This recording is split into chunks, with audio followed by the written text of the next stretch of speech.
Hello and welcome back to another update where I cover the latest developments throughout the front line in the Russo-Ukrainian war.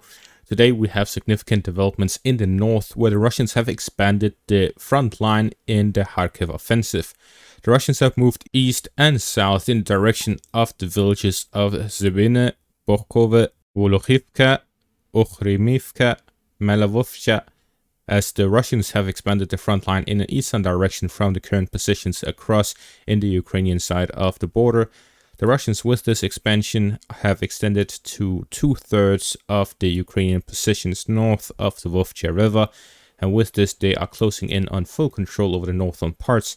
If the Russians capture this northern part of the river line, they will be able to secure the northern parts of it to the easternmost parts until the final 1/3 is left, after which the Russians can launch an offensive operations here to the east, capture these villages, and expand in a southern direction of this river line.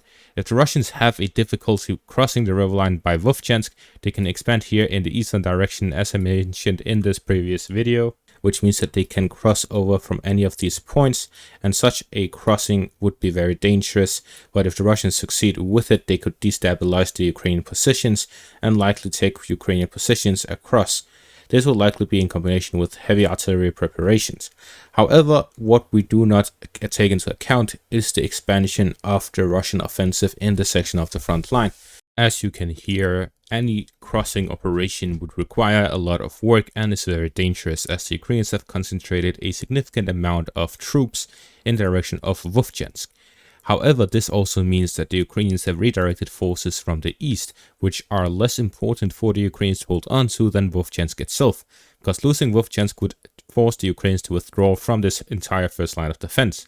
Instead, the Ukrainians are withdrawing beyond the river line, which leaves the northern parts of it largely undefended. This has allowed the Russians to easily move in and capture parts of the territory here. I'm still waiting for further confirmation to make sure that this information is accurate, but there is this video here showing the Russians breaking the Volokhivka bridge here in between the northern and southern bank of the river line. This shows that the Russians have cut the supply between Zybine and Volokhivka. This allows the Russians to push through the northern parts, as the Ukrainians would be unable to resupply and send reinforcements to it during the Russian operation. So this operation makes a lot of sense, as it allows the Russians to expand their zone of control north of the river line.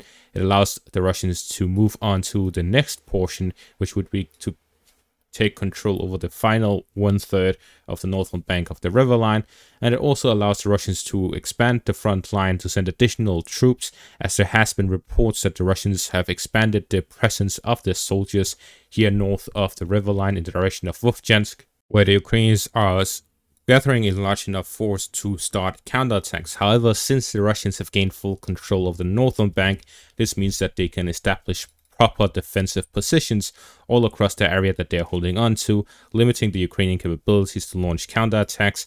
This means that the Russians will continue moving in an eastern direction to gain full control over the northern bank of the river line before moving and attacking from the eastern parts. This will allow the Russians to flank the Ukrainian positions and avoid the river line completely. The Ukrainians, on the other hand, would be forced to move into Russian territory if they want to counterattack. Instead, they are likely to concentrate their forces continuously by Vovchansk, which is being heavily bombarded by the Russians, which will cause significant casualties among the Ukrainian forces defending the area. And at the same time, the Russians will be focusing by introducing new forces in the eastern parts to gain control of it before moving on and flanking those positions.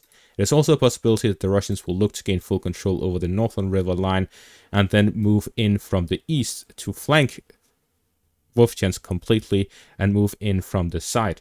It is, however, unclear what the Russians' intentions are, as so far the only reports is that the Russians have introduced new forces in the northern section and have started attacks towards Zybine, Volokhivka, Bochkove, and so on in the villages here in the northern section. This shows that the Russians have now expanded the Kharkiv offensive in the north in an eastern direction to expand further, and this further reinforces the idea that the Russian target is the Oskar River line with the limited amount of forces they have available right now in the section of the front line. Further south, we see here west of Kmina, the Russians have made an advance west of Dibrovo, where they have pushed along a wider front in a western direction. This is likely to expand the frontline positions of the Russians along the northern parts of the Serebrenki forest area and west of Kmina. The Russians are here looking to expand the front line to align it with the Serebets River and to start offensive operations in this area.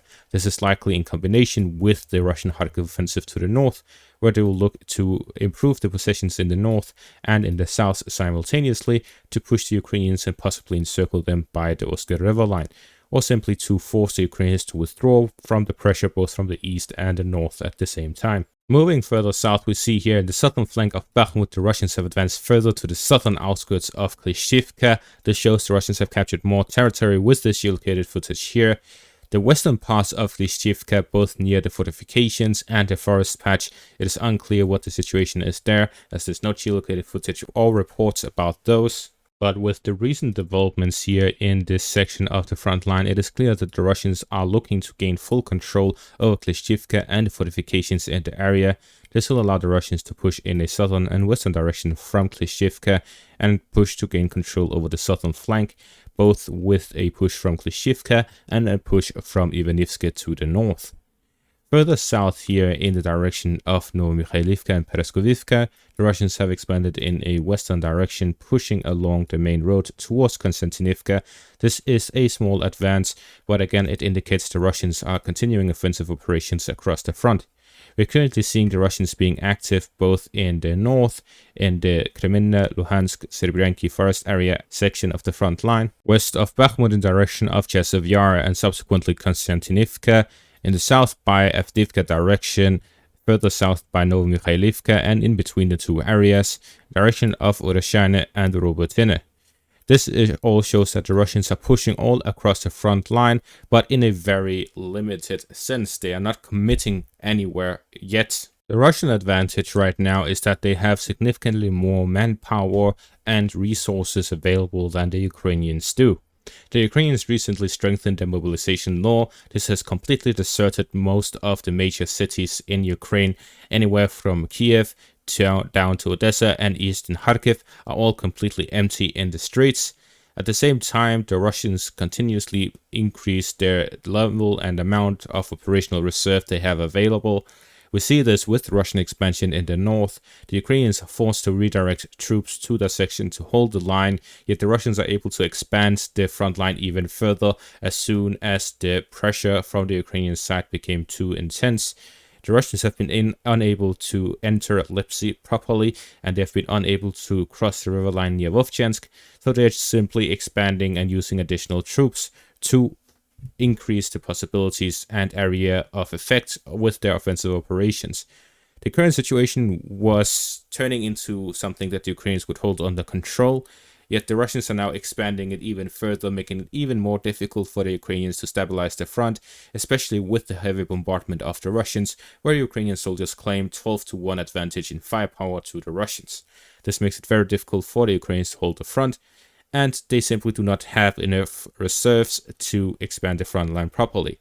The Ukrainians also introduced a new law to mobilize prisoners. It is reported that only 3,000 prisoners will be mobilized with this law. This is hardly any. In comparison, the Wagner forces mobilized approximately 50,000 prisoners from Russia, which is a significant amount of forces in comparison, almost 20 times as much. On top of that, the Russians have the Storm Z units, which also include a lot of prisoners. We see that the Russian forces have expanded their front line in the north and continue their offensive operations in the east. As the Ukrainian soldiers report, the situation is critical at the front, which makes it difficult for them to hold on.